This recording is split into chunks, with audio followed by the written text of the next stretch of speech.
So what is the formula for the circumference of a circle? Yeah, we just saw that circumference. There's two ways to write it. I'm going to take pi times radius, well, times 2. I put 2 times the radius on that last slide, not that it matters.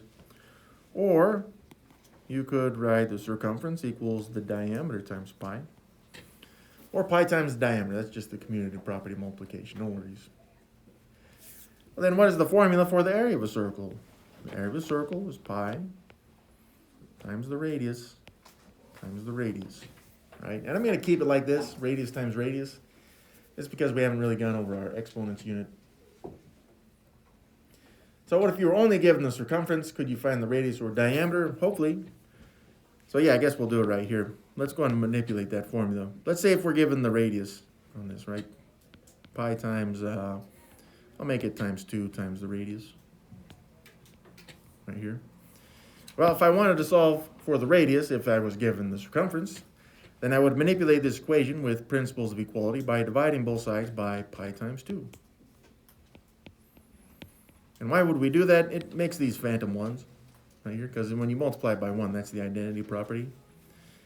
So then that would tell us that the radius is the same as the circumference divided by pi times 2.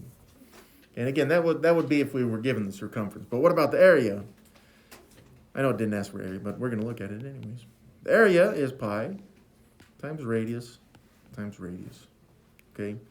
Now for this one, since we are solving for the radius, it may be easier to see it as radius to the power of 2. Now to solve it, the first step I would do is divide both sides by pi to make that a phantom 1.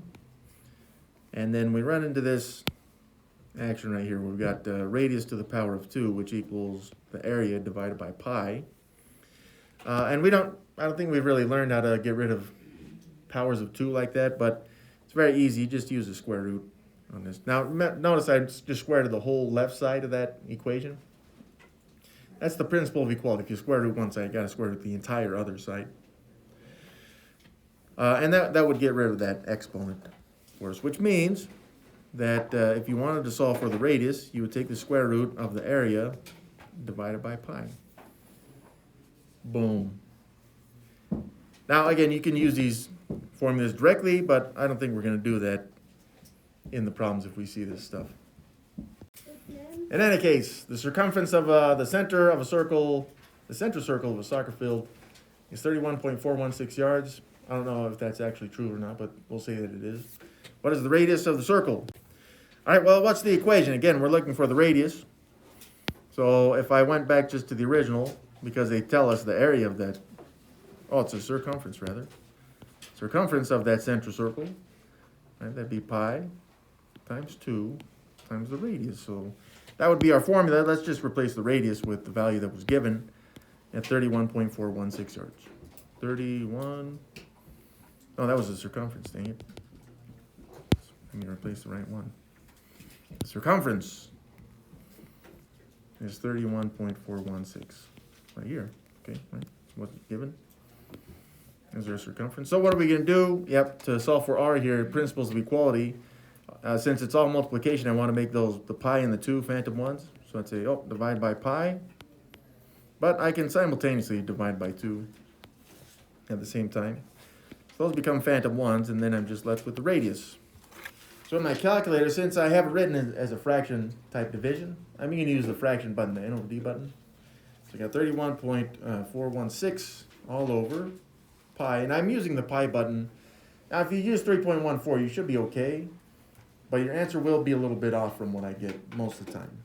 So pi times 2, well, maybe not. This one, 5.00001 and some change. And this one just, well, I guess it didn't say, but I think on the homework, it wants it rounded to the nearest thousandth, which would be the third place value. Well, rounding that to the thousandths still makes it 5.